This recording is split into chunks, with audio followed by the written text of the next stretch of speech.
Nakabalik na nga sina Jericho at Janine mula sa kanilang masayang bakasyon. Masaya nilang binalikan ang kani-kanilang mga trabaho. Si Jericho ay agad bumalik sa Bicol upang ipagpatuloy ang kanyang campaign rally para sa Ako Bicol. Mainit ang pagtanggap sa kanya ng mga taga Bicol. Buong puso niyang ipinaglalaban ang kanyang advokasya para sa rehiyon. Samantala, si Janine naman ay abala na ulit sa kanyang mundo ng pag-arte.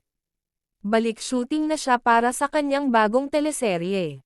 Ang teleseryeng ito ay ipapalabas sa ABS-CBN na bagong aabangan ng lahat.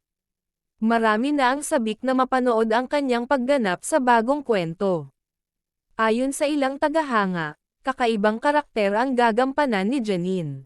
Abala siya sa mga taping araw-araw.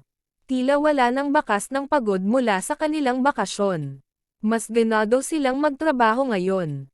Malaking tulong ang naging pahinga nila para sa kanilang katawan at isipan. Handa na silang harapin ang mga bagong hamon sa kani-kanilang karera. Tunay na inspirasyon sila sa marami dahil sa kanilang sipag at dedikasyon.